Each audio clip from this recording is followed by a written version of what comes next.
We are following a developing story tonight. Springdale police say a deadly crash happened this morning at the intersection of Robinson and Old Missouri Road, claimed the life of 45-year-old Stephen Ochoa.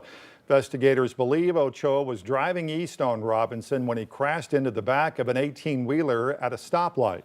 The driver of the 18-wheeler was not injured. Meanwhile, in Carroll County, Sheriff's Office is investigating a drowning that happened in the town of Beaver over the weekend. Investigators say Marvin Stevens from Missouri drowned last night around 5:30 when he was swimming in the Beaver River. Search teams from Holiday Island and Benton County were called in to help with the search and recovery mission. The man who opened fire inside an Arkansas grocery store last year, killing 4 people, has pleaded guilty to all charges. Travis Posey entered the plea today as part of a deal with prosecutors. He was charged with 4 counts of capital murder in the deaths of Roy Sturgis, Callie Weems, Shirley K. Taylor, and Ellen Schrum. Sentencing is set for August 4th. Under the agreement, Posey will serve life without parole for each murder count and 20 years for each of the 11 counts of attempted capital murder. The judge will still need to sign off on the sentencing agreement during next month's hearing. And happening now, Arkansas State Police are looking for a suspect after a hit and run in Hempstead County claimed the life of a construction worker on Interstate 30. State police say the victim was a contracted worker who was placing cones along the interstate when they were hit by a vehicle. The crash then caused traffic to pile up, leading to another wreck involving an 18-wheeler that claimed 2 lives. People understand that when you're approaching construction zones, to reduce your speed, be aware, be off your phones, be aware of your surroundings, put a little space between you and the vehicle in front of you, and hopefully be able to stop in time. This third crash was a direct result of a driver not stopping, pushing a vehicle into the other one. State police believe the driver took off on foot after the crash and has not been found.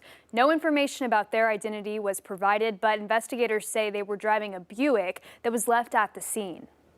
Well, a decision on a renters' rights ordinance in Fayetteville that was set for this week has been delayed. City Council member DeAndre Jones' proposed ordinance would create a renters' council to give tenants a stronger voice in city policy decisions. This is the second time a vote on that plan has been put on hold. Jones says the delay will give more time to gather more research and meet with the city's attorney to make sure that the proposed ordinance is legally sound. Back to school shopping can be a big financial stress for families trying to figure out how to get their kids the supplies they need. 5 News reporter Claire Everbach found one local school district that is covering the supply costs for every student this year.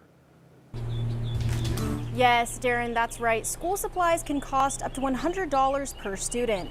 But students in Greenland don't need to worry about showing up to the first day of school with a backpack full of supplies because school officials say they'll be providing everything that the student needs free of charge. The Greenland School District is using instructional supply funds to provide basic classroom items, including pens, pencils, notebooks, folders, and anything else students may need. Superintendent Dr. Andrea Martin says this is about giving every student an equal chance to learn. We do that so that, once again, there are no gaps and barriers for students to learn. We feel like school supplies are things that they should be using as part of their instruction on a daily basis, and so why shouldn't those things be provided for our students? The school year starts with orientation on August 4th, and district officials say that supplies will continue to be provided throughout the year if teachers need restocks. In Greenland, covering news where you live, Claire Everbach, 5 News. All right, Claire, thanks. Great program there. United Way of Fort Smith Area's Fill the Bus campaign, meanwhile, this weekend. This Friday and Saturday, while you're buying your back-to-school supplies for your children or grandchildren, pick up a few extra items and then drop them off at the school bus that'll be out in front of local Walmart supercenters. Volunteers will be at all River Valley Walmart locations this Friday from 9 to 7 and then Saturday from 9 to 1. Meanwhile, tax-free weekends also around the corner for back-to-school shoppers. Arkansas, Oklahoma, and Missouri all have tax-free weekends happening the first weekend of August.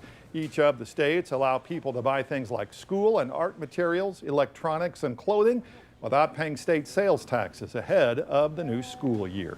And looking ahead, a big celebration is happening this Thursday for NBA champions Jalen Williams and Isaiah Joe. Signs like this one are already going up in downtown Fort Smith, where the parade is happening for the two North Side grads. They'll be returning to their hometown for the parade this Thursday night, happening on Garrison Avenue. You can find all the details on the route and a schedule of events on 5newsonline.com. We're also planning to stream the Thunder in the Fort celebration live on 5 News Plus.